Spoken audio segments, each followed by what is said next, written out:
Hello and welcome to Rock House Music Alliance. I am real excited about today's show.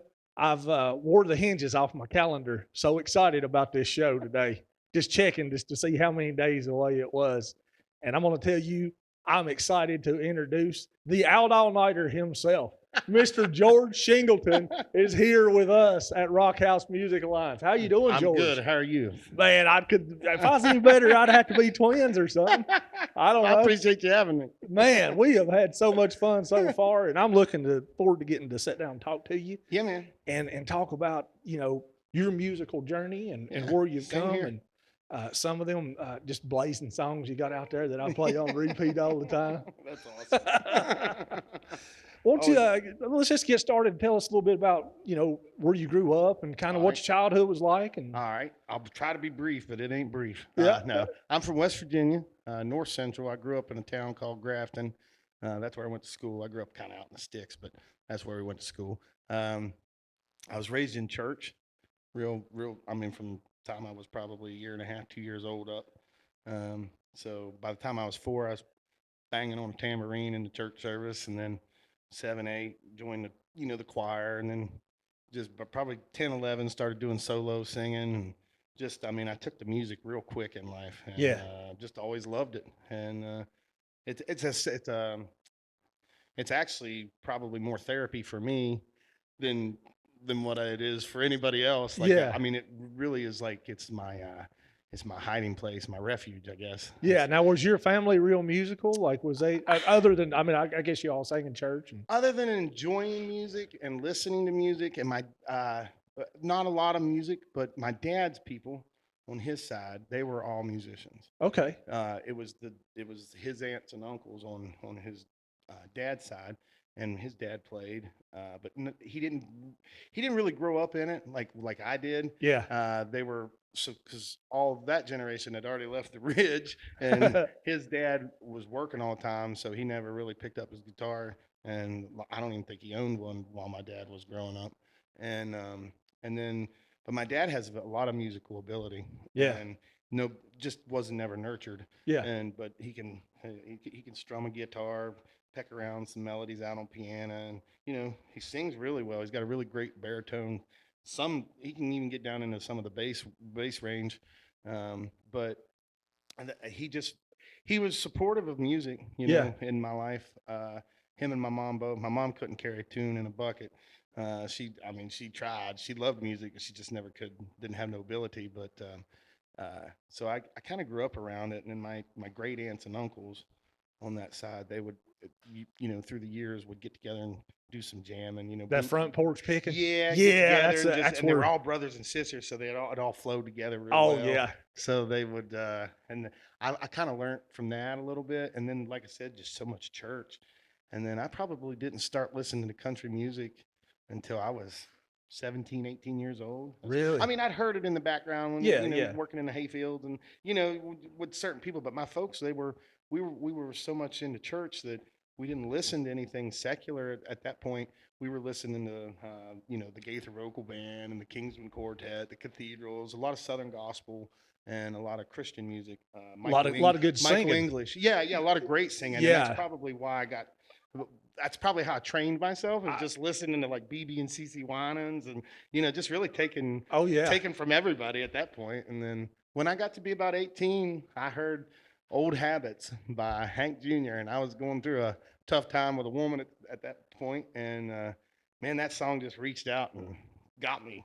I mean, it just ripped me Locked you apart. in. And I was You're like, like, "Whoa, wait a minute, I'm missing out here." yeah. And then I was hooked on Hank Jr. for a long time, and then it took me till I was in my 20s to really delve into what I would consider the lyrics, the songwriting lyric stuff. I didn't know why I was attracted to certain songs. But I guess it just ended up. It turned out it was the lyrics, and that's what was really making me. It took me a while to figure that out, but Yeah. once I got it, I'm like, wait a minute, all right. So they're writing about my life, their life, everybody's life, and they're just trying to make it rhyme, make it flow good, and so I started kind of getting into that world, and then I found Merle Haggard. I mean, when I got into Merle and Waylon, I was just like, wait a minute, now these guys are they're just like way more advanced Yeah. than most of these other cats that I'm listening to, or I felt like that. Yeah. And you could tell that they were writing a lot of their stuff. Yeah. And that's what was cool to me. Like that's what reached out and was like, man, you should do that. Like you should tell people how you think through a song because they already know you're you're a singer and you play music. So I just kind of started trying to write songs, and I'm not gonna lie, they were pretty horrible. Yeah. But when you first get started, you're not good at anything, I don't think. No. And so you just kind of I started doing that, and then covering songs in the bars, going to the bars and playing 2 and 3 hour sets. And I mean, first gig I ever had was a buddy of mine owned a bar out where I out in the country where I grew up. I keep saying that, but it is kind of out in the sticks. But and it was just a pub, and I would go in there on Friday night or Saturday night with an old 2-channel amp, and we would take 2 broomsticks and duct tape them together. The bottoms of the broom would hold them, and they duct tape them together so they'd stand there, and that's what we put the microphone through. Oh, nice. That's a true hillbilly mic stand right there. If And I I've take ever my heard own of guitar, one. and I know 10 country songs at the time, and he would pay me a beer per song. Nice. And I'd get through all 10 of them, and I'd say, well, all right, All that's right. all I got. And he'd say, play them again. And I'd play them 4 times. All 10 songs got played 4 times, and there'd be 40 beers on my tab, and I would get to drinking in there about every night just because I played songs in there on Friday or Saturday night. Oh man, that's And- so cool. And then that delved into other places. You just sit in the corner. I mean, I might not have been amplified at some place, and they just feed me beer. I'd play for 3 or 4 hours like that. Yeah. And then yeah. it just kind of it snowballed. And is then what it did. grew from there. Right. Which I think that's funny you mentioned that about the lyrics, because when you said that, something just hit my head.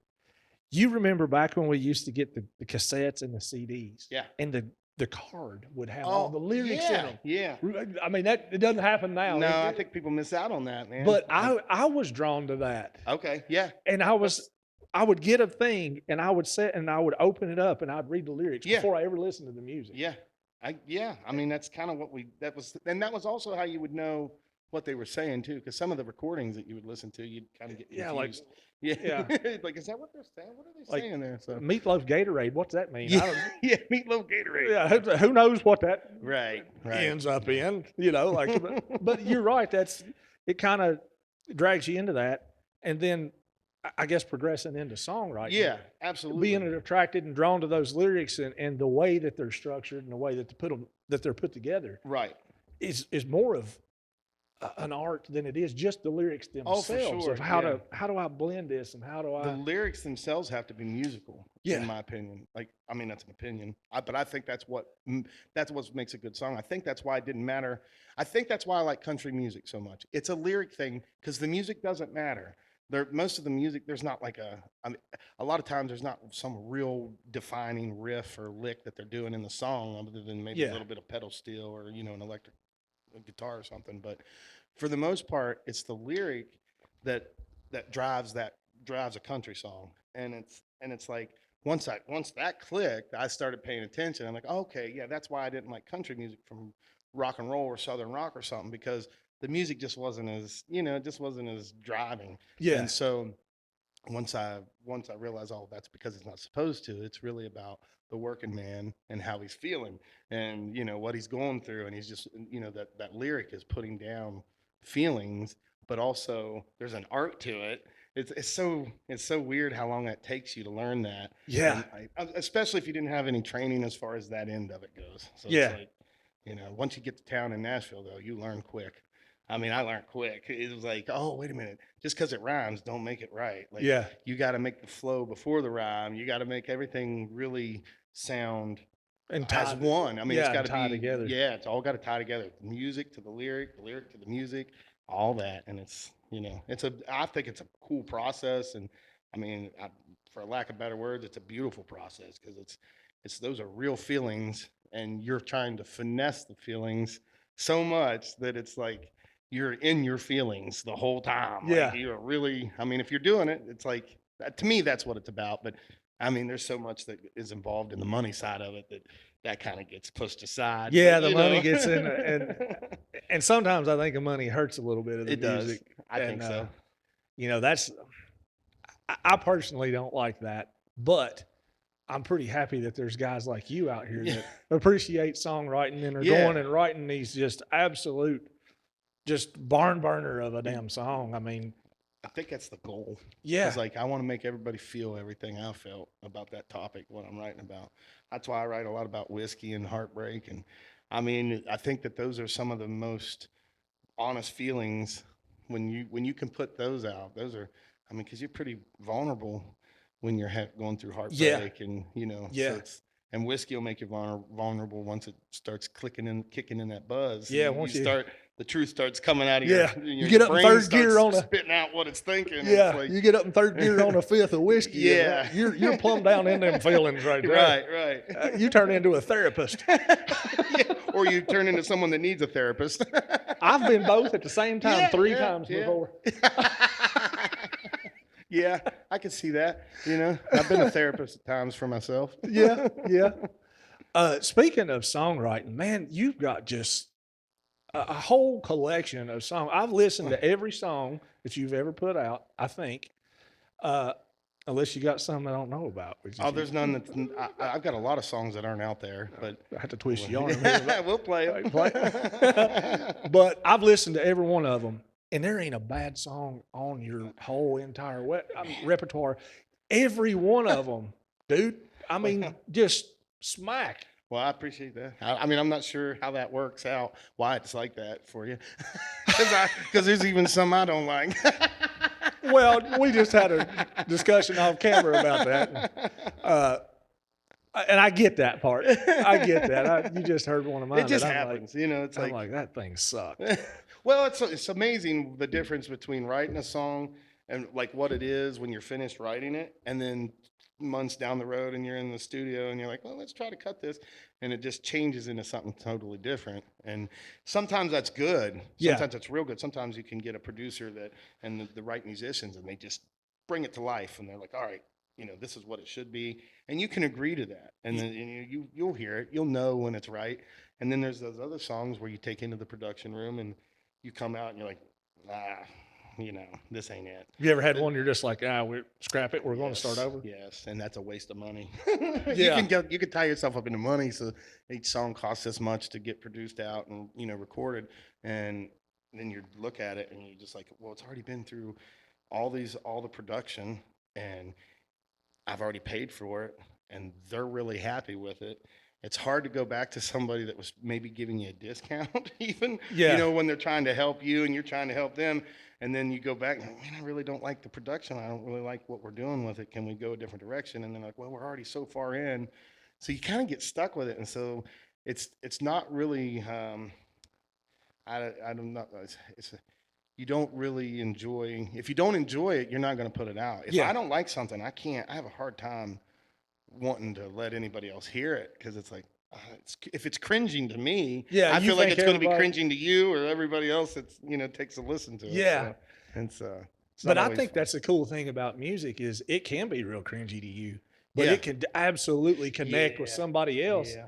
And, you as the artist may not understand, but like, I don't get that just because it didn't hit that place, or maybe you didn't have that experience Right. that somebody else is just going to full on connect with. They're gonna be Definitely. like, George Shingleton is singing to my soul right now. And I'm like, that's my worst song. I don't even like that song. Yeah.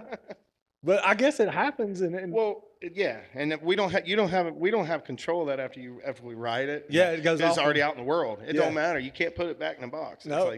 It's like all right, it's there. Because out I'll be there. honest, I don't even like to hear myself.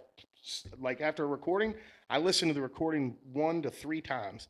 Right after it's done, right after they say it's done. If everything sounds sonically sound, and everything's golden as far as if I'm where I think I should be in vocally, I just sign off and send it on. that's it.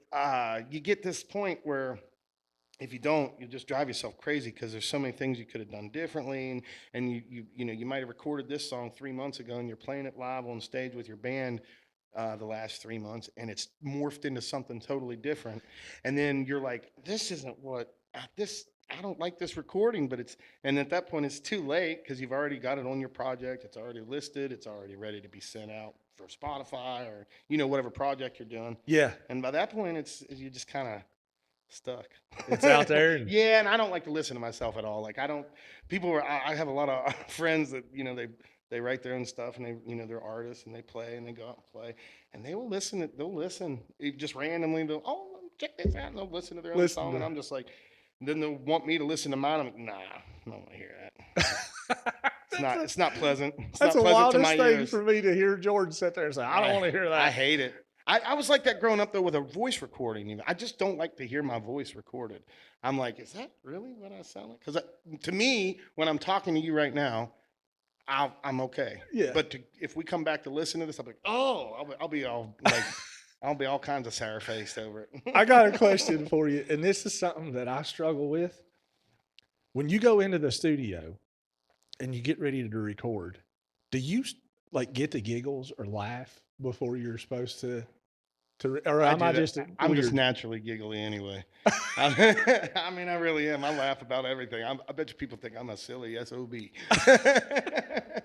Dude, I'll do that. I'll get, all the tracks are done and it's time for me to go lay the final vocals down. Oh yeah. And I'll just get in there and I'll be listening to the lead in and I'm waiting on my cue. And then I'm over there giggling like a schoolgirl with a box of cookies or something. And they're like, the engineer's getting pissed off. He's like, what's so funny? Like, I don't know. I just get the giggles. Yeah. No, I don't get too much. You don't get that? I don't get the giggles when I go to play it or record it. But my personality is giggly. But in the studio, it's just, I think that there's a fine line between a recording artist and a live artist. And I don't think everybody can cross both ways. I think there's a lot that do. I think guys like Luke Combs, Shingleton, those cats can go right into the studio and sound like they do on stage. But I don't feel like even I have that. Like I feel like if I was going to catch a show, that's one thing. But I don't like my own recordings. I get boxy. I feel like I'm boxed in, not just because I'm in a little sound booth or anything, vocal booth, but I feel like I have to be right there, again the mic, and I have to be right. It's you get the metronome, and it's just like I just feel like I get boxed in. It's a little uncomfortable. Isn't It really is because on a live mic, you kind of, I kind of pull away on, work the mic. Yeah, you kind of for the nuances and stuff.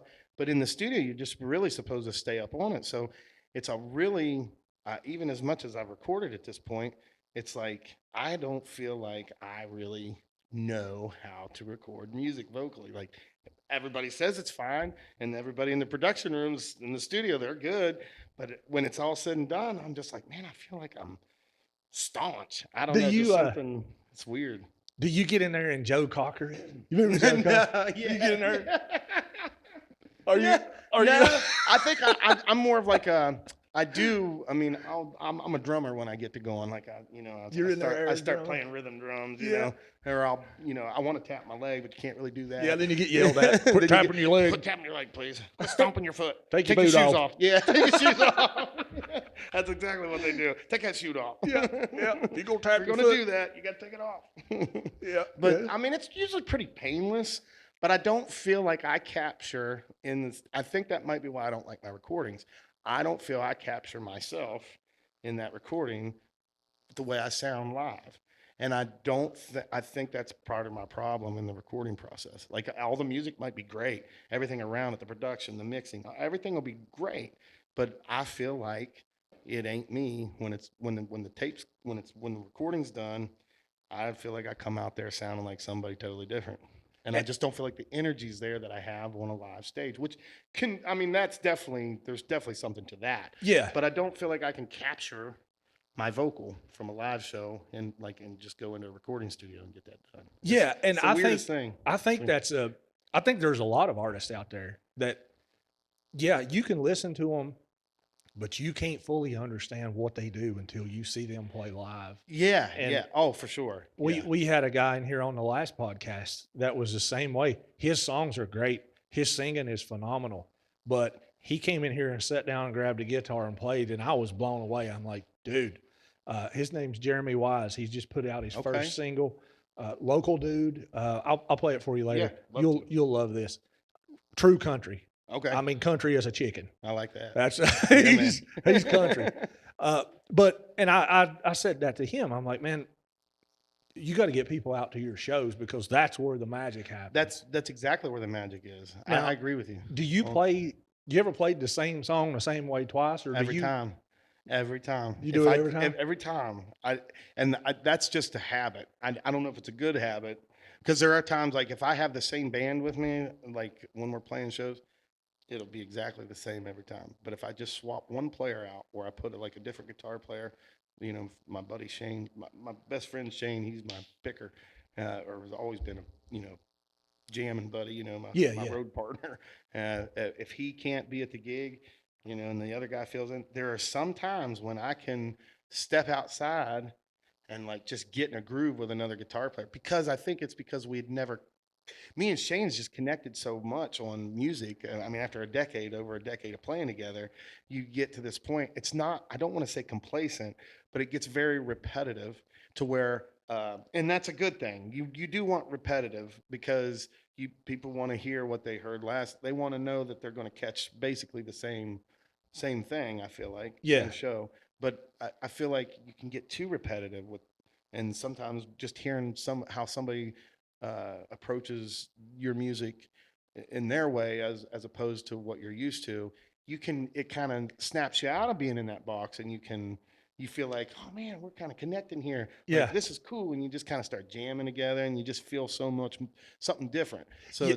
and that's fun. I mean, but I'm always the guy that'll resort back to same player and same way I do it every time because I feel like I don't know. I don't know why I'm like that. Now that you've got me thinking about that, I'm starting to wonder if that's the right way to be. See, But I don't think I've ever played the same song twice. no, It's because I'm not good enough. no, I don't think that's it. I do it once, and I'm like, "That was really cool. Did you get that on tape?" And they're like, "Yeah, we got it." And I'm like, "Great. Now I Well, can't ever do it again." the guy that produced the first three projects, his name's Dave Pahanish. He's a hell of a songwriter. He wrote some big stuff. Toby Keith's American Ride. He wrote Keith Urban's Without You, some Jimmy Wayne stuff. He's got some Tim McGraw stuff out there. Very solid writer and musician. I mean, just one of the greatest. He's like one of the last guys that can write it, play it, mix it, record it. I mean, just everything about it. Oh yeah, one stop Take shop. you out and make you feel something. Yeah, And like, he's just a true artist and a creative. And the first three albums, a lot of times he would double stack my vocals, and not uh, not on the computer or on Pro Tools or anything. I would sing it again you go back and because he was always like, he's like, man, you sing identical. He said, you sing identical every time you sing this song. So I want to stack your vocal. And it's an old Leonard Skinner trick. They did it on Ronnie all the time. yeah, And I mean, when he oh started yeah, doing that, I was like, okay, yeah, I'm game for that, So, yeah, and I was like, I'd love to be known as, the guy that can do what Ronnie Van Zant could. oh yeah. Who wouldn't want that? Right? So, I mean, I was real big gung ho on it, and there's a lot of those tracks, especially the first album. He double stacked a lot of my vocals Really? on tracks just to make it, Yeah, give it that 'cause body. The music was big on some of that stuff. So, I mean, that guitar player, Shane Sanders, is, I mean, phenomenal. Like, I remember the song Down in the Whiskey. There's a hellacious solo at the end of it. And he played it the first time, and he played it on a Fender Telly. And about 2 weeks later, I was at the studio with Dave, and we were working on some tracks, mixing and just listening down. And he was like, we should have him come out and play on a Les Paul and play that same solo. And I'm like, man, that's a lot of. I mean, is he going to be able to do that? He's like, I don't know. Let's see.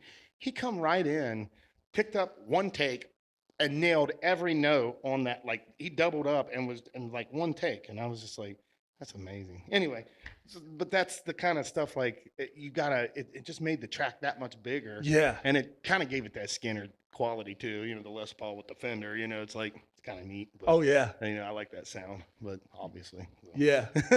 But yeah, I mean, that's just, recording is just different. It's like, It's a whole different world. I like yeah. it, but it's a little nerve wracking. Yeah, So it's also, it's a love-hate relationship because you want to do it and you really feel cool when you're in the studio. It makes you feel good. And it's like, all right, I used to, sit on my bedroom bed or on my bed in my bedroom and just Yeah. pick out a song and write it or learn it, and then now I'm in the studio and it's just like this is way different. You know, Yeah, you feel sitting like there you recording that on the yeah, boombox. yeah, Remember the the old boombox?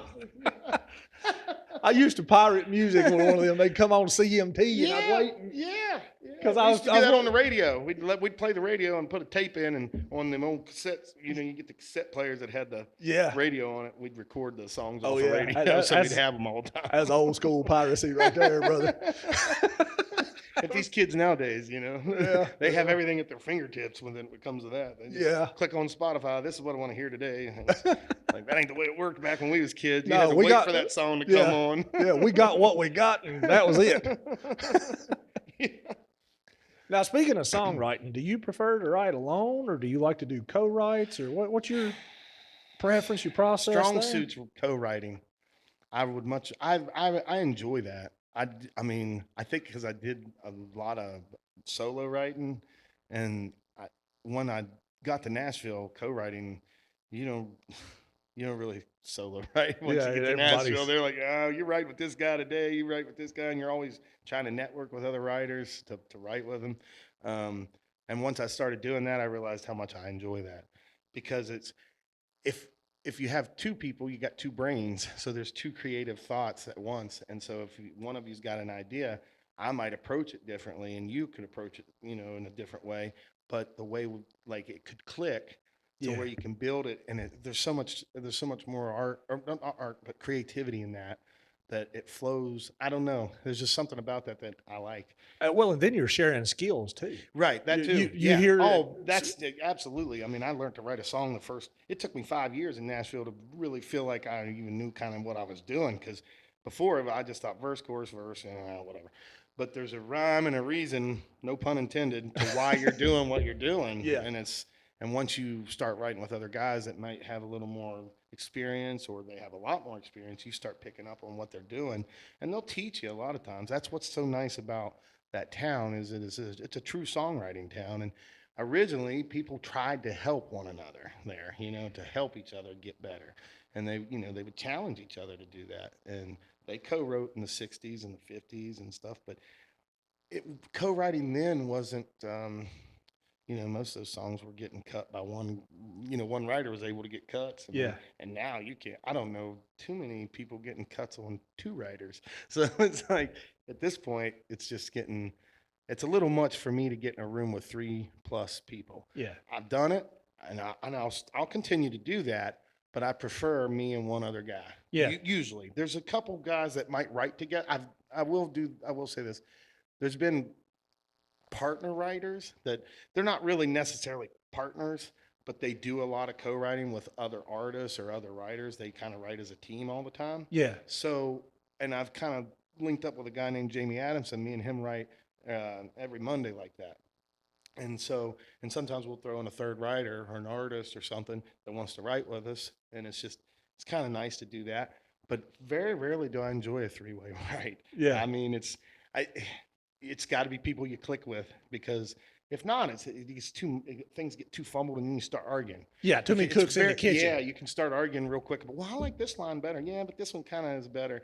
And then you have to. Then the third guy feels like, you know, He's gotta be the tiebreaker. He's got to be the tiebreaker. And then Yeah. it's like, then he turns into, you know, somebody's going to dislike him by the end of it at some Yeah. point. You know, No way to win that one. No, Right. It's like, no. well, now So what do I do? it's very hard. It's very rare that you get a 3 or 4 co-write and you feel good when you come out. At least for me, not everybody's like that. It's just my preference. I Yeah. like to write solo, but I'm going to be honest. If I write a song by myself, it'll take me 6 months because I get real particular, Yeah. and I don't have nobody. I'm only myself, and I'm in my head all day about it, or I'm in my head the whole time I'm trying to work on it, and so I'll get too particular. And then I'm like, well, scratch that. And so then it'll sit for a day or two. And then all right, here, maybe I think about this and try to go back at it. And sometimes it takes me 3 to 6 months to write my own, you know, write one song. But at the end of it, I can say, this is exactly how I want it. I mean, this is, you know, this is my kid. Yep. And I don't want anybody to mess with it. And that's another problem with writing by yourself. If you write a song by yourself, it's hard to take it to your producer or to somebody that wants to, you know, record it and let them kind of do their thing, because you're like, That's not the way I heard Yeah. it. And you're already driven so hard on because you wrote it all by yourself. Oh, yeah. Your mind only wraps around it that way. So it's very hard to like let them take it over and do something with it and bring it to life, because it's sometimes you don't feel like it's the life that the song needs. And so it's when I've co-written a song with someone, a lot of times, since I've let them in them, since we've kind of already worked together on it and their thought process is involved, it's easier for me to let loose and let the producer say, hey, this is a great song, we should record this, but let's set it up, format it like this, and do it a little bit different. And sometimes they'll even throw in an extra maybe an extra chord, or key or something that you're not used to being in there. Yeah. And you can allow that. But if it's your song, man, it's hard to Yeah. let them in it. It's like, You're like- no, man, that's mine. That's all mine, and I don't want you to change it. It's like that dude in Sling Blade. The dots are where I say they are. Yeah, exactly. Yeah, that's exactly what it is. Yeah, You the just dots get real- are where I say they are. You just get real protective over it. So it's Yeah. you don't mean to, and you shouldn't, because a lot of times that's why it's the producer's job to make that song be bigger and like bring it to what it should be, so that it can, everybody can relate to it, or everybody can, Well, and the music, we were kind of talking about this earlier. The music delivers the message. The lyrics are the message. Yeah. Like the music is like the voltage Yeah. that pushes that Absolutely. current down the wire. It's like the stork. Yeah. The music is the stork, and Yeah. the baby is the lyric, and it's, And it you brings gotta- it to you. and you got to have them both to get it to where you need it to be. Yeah. And it's a real fine line in your brain, if you did it all by yourself, to let somebody, this is how it should get from point A to point B, and you're like, no, it shouldn't, 'cause you're ruining Yeah. my song. Yeah. Now, in that, so given that we've said that, do you like have a hook and you work on lyrics first? Do you do music first and then find a hook that fits it? Or do you even have a typical formula, or is it different every time? If it's my idea we're writing, it's a hook. I come in, a lot of times I've come in, go to songwrites and I've got hooks, like Handful of Hell. Yeah. You're talking about a song you've written that you sat on it for like 2 years because you just wasn't sure how you wanted to go about it. And I've done that. Like I've sat on hooks for 2 or 3 years that were just, you thought they were just so good that you didn't want to ruin them, and you didn't know how to write it. And those are usually the ones I end up going and begging someone to write with me. I'll even hand pick someone that I think, oh, this is a good song for them. This clicks with them, so they might be able to help me. Or sometimes I will find that person that is total opposite of what I think the song is, and write with them, because that brings a whole different perspective. And a lot of times it helps pull out the good stuff from me about what I want out of the song, but and they'll add to it, and it'll tuck my bad stuff that I want out of the song, keeps it out of the song. So, I mean, personally, it's a hook thing for me. If Okay. I'm writing by myself, or if I'm writing with you and if it's my idea, we're bringing it to, it's always a hook. I've always got it, the thought that I want to get to. So I'm glad you brought up Handful of Hell. Yeah. Because in my opinion, now this is just my opinion, and everybody interprets music differently. You know what to say about that? Yeah, I know exactly what to say about that. In my opinion, Handful of Hell is probably the ultimate love song of all times. Now, put your seatbelt on. We're going on a ride here. You're talking about two people in a relationship. One of them's admitting, the dude admitting, hey, I'm the out all nighter. I'm drinking. I'm doing my thing. And then over here, you've got the female in a relationship that's just holding things together. Yeah. And when I listen to that, and I've listened to it no less than 9,734 times. When I listen, that's not what my Spotify account says. You busted me. It was only 33, but I'm going to fix that when we get done recording. But it is the ultimate love song, because you got one person taking accountability for saying, hey, I'm kind of screwed up over here, but you have my back, and you hold this whole thing together. And that's how I interpreted it. Right. When you were writing it, where were you going with that? And I think that's a cool thing to. My wife saved my life. So I, 20 years ago when I met her, I was not in a good spot in life, and I was young. I was 23 when I met her. She was even younger. She was 19, and but uh, the, I don't know how to explain it. I just wasn't in a good spot. I was headed to. I mean, it was drugs and alcohol was Yeah. probably a big factor, and I was headed down towards the bad spots. And she just kind of, she never asked me to be anything different than what I was. Never. I don't. I mean, I'm sure she wanted me to be different when she met me, but within 6 months to a year, I was a totally different person. I mean, it just was like overnight. And I realized that. I knew where it came from. Yeah. It wasn't on my own. It wasn't because so I, when I got, I guess it was about 2014, 2015. So we'd been married about 7, 8 years at that point. And I was driving back from a road gig out in Illinois or Iowa, so probably somewhere Midwest. And I remember handful of like just something, man, I'm a handful of hell, Yeah. it's like, Yeah. I don't know why she puts up with my nonsense, like, or why she ever wanted to put up with my nonsense. And it's amazing to me. I probably another song probably triggered. It's probably what happened. And so, but then it was just like, wait a minute, this is true. Like, and I mean, I really thought about that hook, handful. How would I go about writing that? And it's really, that song is purely about how I feel like she saved me from probably death, and possible, if not death, rehab a lot of Yeah. times, and that's where I was coming from. Things were just starting to get bad anyway with drugs and stuff. And I was that guy that, I didn't, I don't know. I was always chasing a buzz more than I was chasing a woman. Yeah. That's just who I was when I was a kid. Yeah. Just having a And good time. yeah, just having a good time, Yeah. We It's all do it. like, so it's like, I was Yeah. just good for that. But I mean, that you can't have a good time 7 days a week and expect, to have a good time Yeah. after that. You're going to have a bad time eventually. Yeah. That morning eventually comes. Right. And so she, I just feel like that's the thought was just, man, she saved me. So she's, I plumb near perfect in my opinion. And so I don't know. I think that's where that came from. I mean, I know that's where it came from, and it just took me a long time to really figure out how I want to write it. And that song I tried to write that song with a guy in town that, a hit songwriter, and I hate to say this, but it's like we sat down, got an hour into it, and I knew it wasn't right, and I was like, this ain't right, and we stopped, and I was like, man, don't take this the wrong way, but I don't want to finish this with you. I Yeah. was like, I don't think this is it. I was like, I won't use anything we wrote together. I'll save the hook, but I'm not gonna. I mean, it's not preferable to do that, but it's respectable because he Oh yeah. stopped. He's like, hey man, if you ain't feeling it, let's not do it. Yeah. And Because honesty he's like, I goes a don't want to long waste no way. time on it. He's like, I don't want to waste your time, my time. We'll come back to something else. So we started working on something different.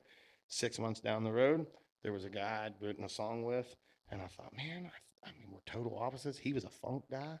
He played funk, pop funk and stuff out in Philadelphia. Moved to Nashville for like a year. Moved back to Philly. But while he was in town for a year, we'd met at a writers' round. It's called um, uh, what's it called? Tin Roof Revival. My buddy of mine, Rob Snyder, and him and his pal Channing Wilson started it, and that's where we met at one of those. And then we clicked on one song, and I just thought, man, I'm gonna try this one, and I'll be darned. I mean, I'm not. It turned out exactly the way I thought it should. He was the perfect job, perfect co-writer for it, and I mean, we never wrote a song after that. Really. He moved back to Philadelphia. We talk every now and again through text, Yeah. make sure I got all his PO information or his PR information, everything that he needed, PRO stuff, sorry, to get the song, Yeah. out there in the world. And other than that, I mean, well, I don't think we've talked for 4 or 5 years at this point. It seems like it. But his name was Chris Paterna, and he's a guy out of Philly, just plays funk music and is a great writer. I mean, That's crazy. but it's That. just weird that Yeah. that it just clicked with him and not a guy that has big hits on country radio. And it's like, it's just amazing. That's why I said it's never always good to write with just guys that you think are this tight, because all of us can step out of our genres. Yeah. And that's what's kind of cool is like, I can go write with a rock and roll guy, and I, understand what he's trying to say, and we can sit there and, pin one out pretty quickly. With it, you don't necessarily have to be in that genre. I've written gospel songs to where it's just like, I mean, I don't really play them, but I like them, and Yeah. they're good for me, and I think it was more of a therapy session for me even at times, and so it's just, I mean, the writing process is so amazing, and that's why I think that's why I got hooked on it. Is there's a lot more to it than just, well, I'm gonna go write this, and you just, it's just weird how things fall into play and fall in line. It's like, Yeah. yeah, the world knows and the atmosphere kind of knows what you're looking for, and sometimes it lets you reel it in, and the timing's perfect, and you get a good song like Handful of Hell, and Man, that one. um, Yeah. And like there's I say, it's my opinion. I just think it is the ultimate love song because it's about real life too. no, absolutely. And everybody goes through that Yeah. very same thing that you're singing about and deliver perfectly, by the way. I mean, it's just that song, the first time I heard it, I was like, I've got to understand where this came from because it's so real and genuine, Right. and that's rare anymore Oh, that for we sure. get that in music and rare that people can connect with it. Yeah. So Yeah. nice, which is That's my most played song. really, Yeah, that one there. you, And then I think it's Greyhound of Georgia and maybe Damn Good Woman. But I think that's the flagship right there. you know That's what the my one. favorite is? Fire or Flame. Fire of the Flame. Fire of the There's a Flame. song that I wrote that with Now Dave Pahanish. That's a fun. I mean, I love that song. That was that song for me, and I've said it on this podcast before, I'm gonna say it again. I've got a list of songs that I wish I was good enough to write. That one is on the top of it.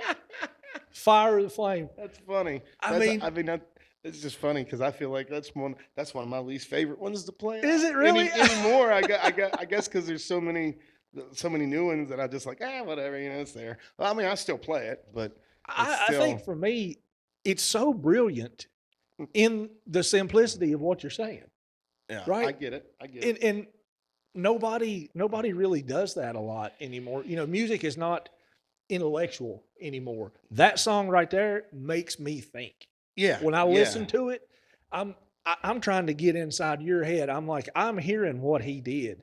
And that is a brilliant way to basically pose that question. I mean, I guess nowadays it happens on Facebook when you get it that you got to push a button or something. Yeah. I don't know. I don't know. But like the way we grew up, It wasn't like that. it'd be like, Yeah. hey, are we doing this? Or, Yeah. like what's the Yeah, deal? it's And really that like song what it captures is. the whole, Yeah. That's what it's about. It's about a new relationship. Where Yeah. are we at in this? Or am I? and the emotion of it. Yeah. Am I the fire or the flame? Well, Yeah. valid question, right? Yeah, Am I absolutely. wasting my time fooling Right. with you, or do we got something to build on here? Yeah, exactly. Because nobody wants to waste time in a relationship. Yeah. I mean, nobody wants to waste time in general. I don't think, especially the older you get, you realize, oh, I don't have a lot of this left, and I keep, wasting it. I feel like I've wasted a lot of time, even. So I'm like, it didn't click until I was like 40. How much time I've wasted on Yeah. just frivolous things that didn't really matter, and just sitting on the couch staring at my phone. How much time have I wasted Oh, doing yeah. that when I could have been out doing something, interacting with people, writing a song, Yeah. doing something, Something productive. Yeah, you just feel like, I mean, and nobody wants to a relationship's even worse because you invest in that other person. I mean, your time. Oh, yeah. I mean, there's time invested in Yeah. that, and you devote, and if everything's going smoothly, it doesn't bother you that you're investing and spending your time with them. You want to do more. You want to give them more. That's the whole idea. And so it's like you get in, but the way today's society is, they make relationships seem like they're just throwaway. They're disposable. Nothing is, so you don't know what the other person's thinking unless, yeah, all you can think is how you feel. Yeah. And so if they're not maybe reciprocating a little bit of some of the same feelings that you think you got, you question it. You're like, wait a minute, what are you doing here with me? Yeah. I mean, am I going to be here for a while, or are you just using me for what you need right now? Yeah. Or whatever. I mean, am I going to be just a friend, or it's like, Oh, am yeah. I fire or the flame? Am I going to be here like a fire, or am I going to fan out like a flame. Yeah, You know, fizzle it's out. like, yeah, it's like, And it's just like, then people used to call it, I've got a new flame or yeah, something. And yeah, that yeah, nostalgia hit me when I heard it. I'm yeah. like, George is a genius. No, I'm not a genius by Dude, any you means. are. I heard it. I know It the other happened. co-writer is part of that too. He's a genius too. I had the hook. He had the. You know. Well, he's a genius too, and I'm sorry I forgot his name. Dave Pahanish. Dave, sir, you're a genius. Appreciate. Write another one with George. We like that stuff. We've written a lot of songs together. That guy and me. We started out in 2015. He got me to come to town. It was him that got. I wish you could meet him. You'd really enjoy him. Oh, I'd love to meet him. I mean, you talk about intellectual and like genius is the way he don't think like we think. Oh, yeah? He is left center. I mean, like his brain is just different. I don't know. Where He's it got about comes. 2 more cylinders than what we do. Yeah, or 2 less. I'm not sure which Oh, it is. okay. But, I mean, no. I mean, he's highly intelligent, but I mean, there might be something going on there. He might have less or more, but I mean, and he's so easy and humble and like if it wouldn't have been for him, I would have never moved to Nashville in 2010. Oh, man, I got to meet this guy. Oh, I got to shake his hand. And there's no give up in him. He doesn't give up. Like his life is music, and that's all he does. It's like he plays a show once a week probably, and he produces other artists and he works with other artists. He's writing every day just about. He has ever since I've known him for 15 years, he's never let up. He doesn't get discouraged to the point where he says, man, I think I'm done for a minute." Like he doesn't do that. He just is like he'll change up and say, "What? I'm not writing for a couple months. I ain't got nothing to say. So I'm going to really concentrate on production. I'm going to, work with some artists, get them recorded, get them some recordings," because he's very much on helping everybody. He's a true mentor, and those are hard to find. And see, that's what I think we're missing. Music is a team sport. Absolutely. You can't, just like you're talking about, you want to co-write, you want to have these different perspectives. Also, artists need to pull together. Yeah. Oh, yeah. It ain't a competition, guys. They think it is. Everybody thinks it is. But I mean, because they think it is, and they'll say, well, it kind of is because you're trying to get to the top. And I was like, well, yeah, I get that. But I shouldn't stomp on someone's head to get there. No. And I shouldn't you should always want to build your buddy up. Like if you're friends with someone or even in the business, just the fact that you're in the same business, it's like you should be building each other up to make the business better. I talked to a guy just a couple of days ago. We're going to play a show up in Virginia together, and they're opening for my band, and we're doing that. And I'm like, hey, I'm just trying to coordinate. We've got a quick changeover, and he was blown away by the fact that I'm like, well, you can just use my PA. Yeah, it'll be fine. He was like, what, really? Like, how much is that going to cost? I'm like, no, dude, we're good. Yeah. Let me help you.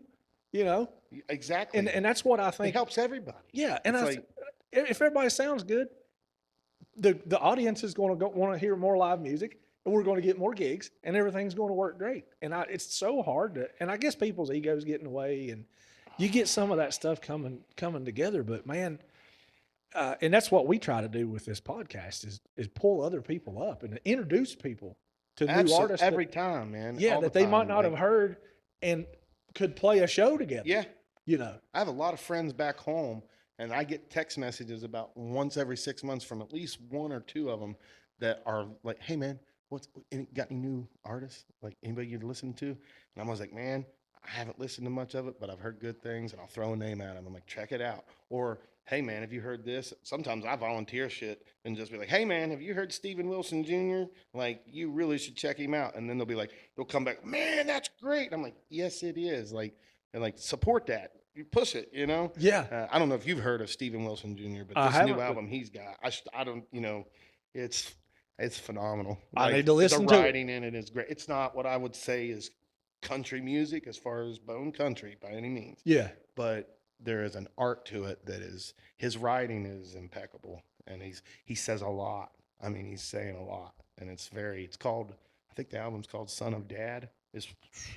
I gotta check this out. I was on the road to Kansas a couple weekends ago, coming back from Kansas, and there's 2 songs on it. One's called My Father's Son, and I mean, it was just identical to probably how I have felt at times. And I mean, I don't know if I was tired, because when I get tired, I lose control of my emotions, but I started bawling. Yeah. And then I'm like, I got to get rid of this. I turned it. And then the very next song is a song called Grief is Only Love. and it's Grief Is Only Love That's Got No Place to Go. And I'm like, I never heard that. That's great. And it's like, and it make you cry too. Oh And man. it really goes in about his dad. I mean, I've probably shouldn't say too much. I'm talking for him, but it's phenomenal. Like, it's a really good, strong album, and the artist and the writer on it is he's a different cat, man. Like, he's on a different level. It's just one of those guys that knows. Yeah. He's been doing it forever though, and he's just, I don't know. I like everything about it's like a Tom Petty meets. I don't know. It's got a Tom Pettiness to it, but it's also Okay. got, you know, some rock and roll, some more rock and some country stuff.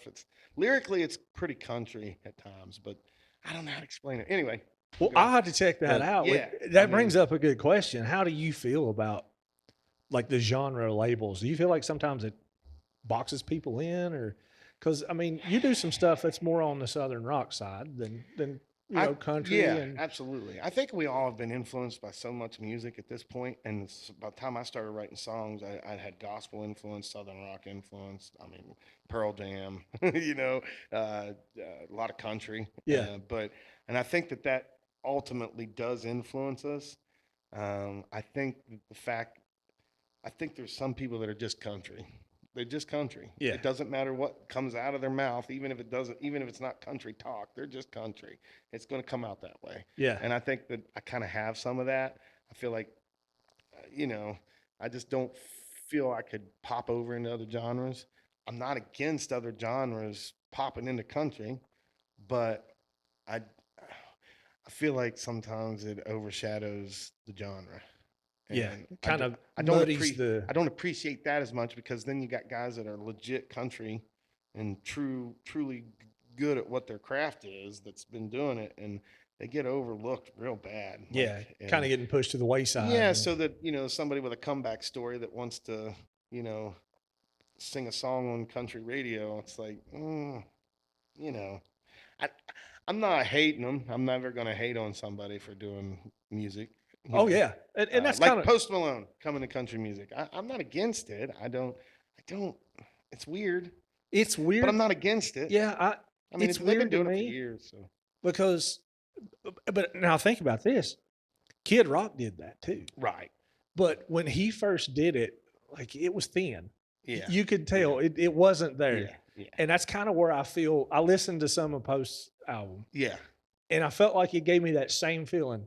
Yeah. Okay, I know you can probably get there, but you're not quite there yet. yeah. You've got to kind of develop that country vibe if you're going to really take that serious.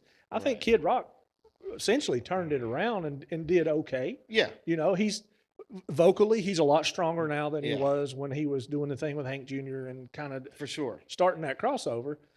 But, I think for me, boxing something into a genre is pretty hard. I think that's why we came up with Americana, right? Because Right. if it doesn't fit anywhere else, that's what it is, Right. right? And now country music doesn't fit in it, so now it's Americana. Yeah, now it's It Americana. just doesn't make sense. It's like, well, wait a minute. Now this was traditional country. Yeah. That's I mean, I remember growing up, John Mellencamp was Americana.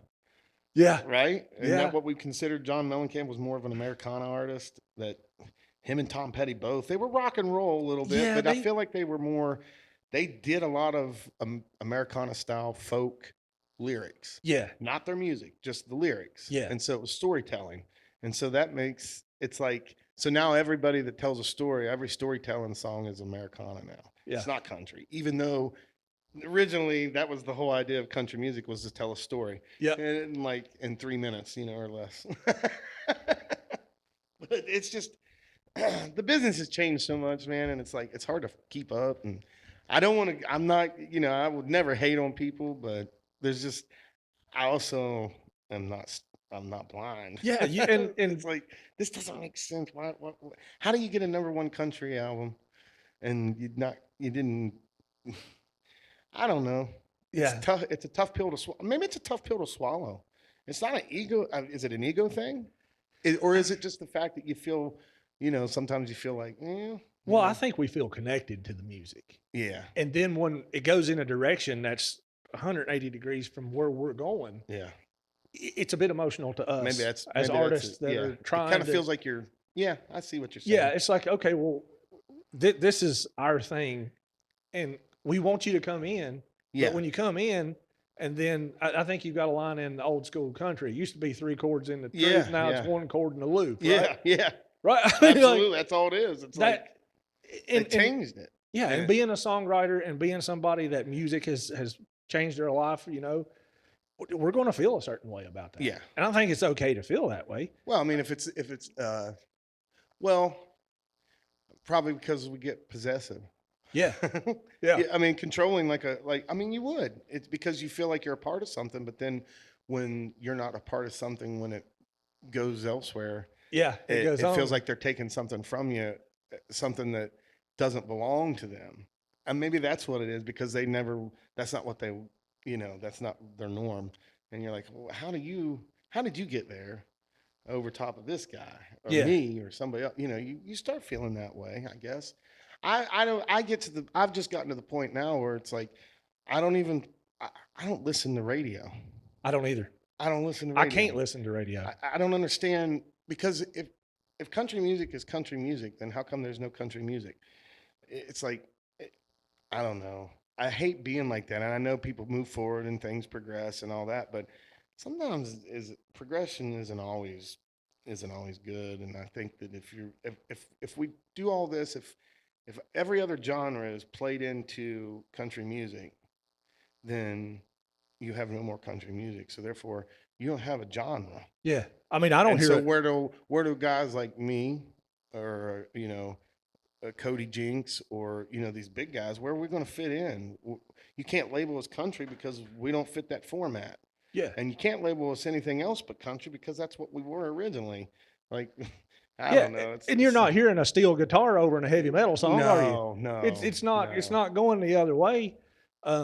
So it's like, well, okay, but the flip side to that is, and again, just my opinion, I think you're getting a much stronger fan base being independent because people have to seek out your Yeah, music, yeah, right? yeah. It's a foundational thing. Yeah, and Jinx kind of set the Absolutely. bar high to be That like, dude hey, built such a foundation for himself, his team, everybody in his camp. I mean, they were up and down the highways for 13, 14 years before he blowed up.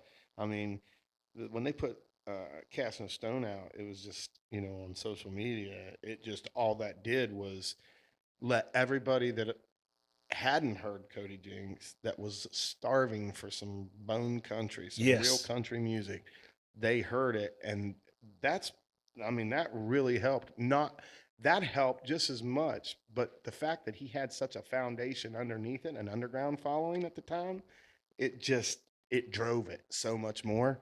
And it makes you think like there is markets. There definitely is a market. I think there is, And and I think it's just getting getting the right team to know how to get you in there, to get you enough publicity and exposure to that market to where it can help, yeah, boost your career and boost your sales, ticket sales, and get you to where you need to be financially.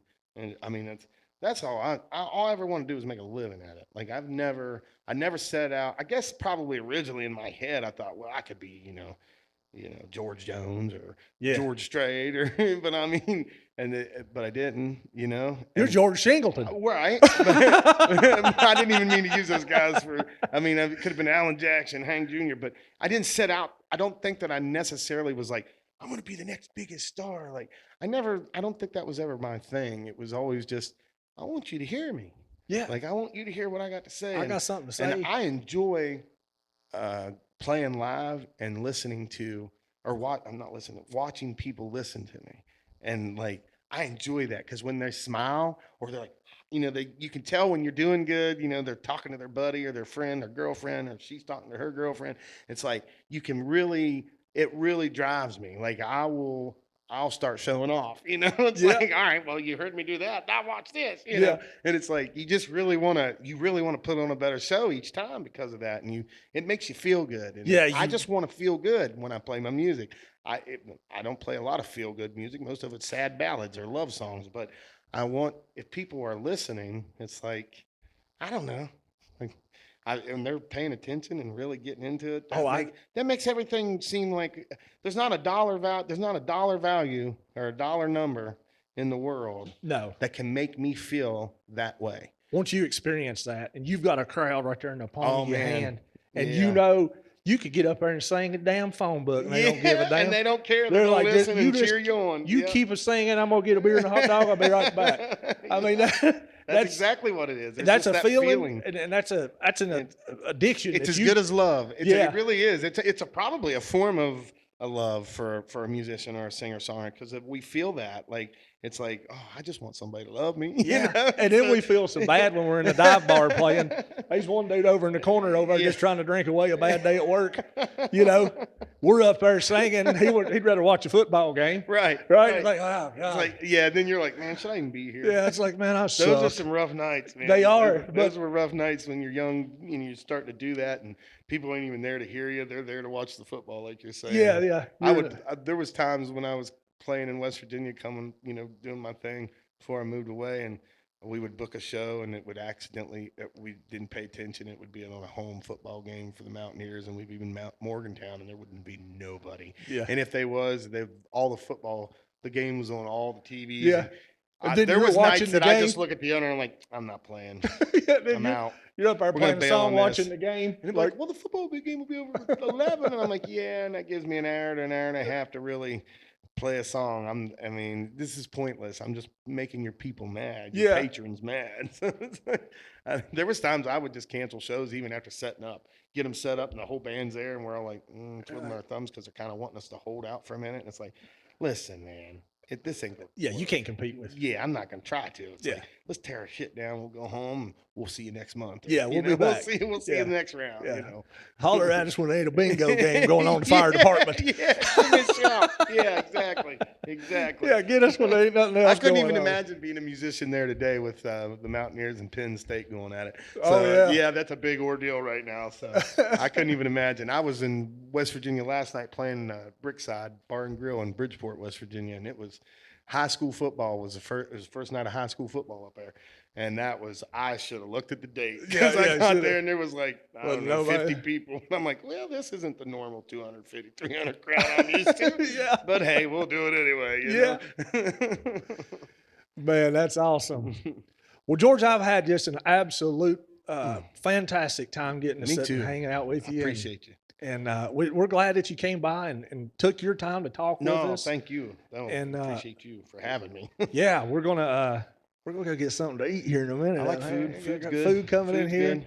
and then you're gonna play a few for us. We're going to play some tunes. That's gonna be fantastic. I've Yes, been sir. looking forward to this. Like I said, I wore the hinges off of my calendar. It broke in half. I kept asking Mater. I'm like, well, how long is it till George comes over? So he, Well, that's awesome. yeah. But and I want our listeners to go and follow George. Facebook, Spotify, Apple Music, Anywhere you can get your music. you yeah, can find it. Amazon Prime. You want to listen to George? I'm telling you now, if you like country music, you'll like George Shingleton. Go buy his stuff.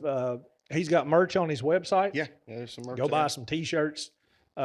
Saw a thing the other day, and people don't understand how much that helps. Oh, for sure. Yeah, Yeah. that drives you. 'Cause, So I mean, yeah, buy that's some gas. stuff. That's gas to get to the next show. Get to the next one, and yeah, we certainly appreciate you having being here, and we've had a blast with you. Thank you so And, much. I've had a blast today shooting guns. And Yeah, we're gonna hanging go. out. and We're gonna go shoot a little reminds bit me more of home. too. Yeah, I'm game. All right. Well, folks, we hope you enjoyed this. Please like and subscribe. Go to George's social media and like and subscribe, and reach out to him. Let him know you saw him on the podcast and that you like his music, and he's going to probably be playing a show near you before too long. Just check the calendar and go out and check it out. You won't regret it. Until next time, we'll catch you later. Andy Serber for Rock House Music Alliance.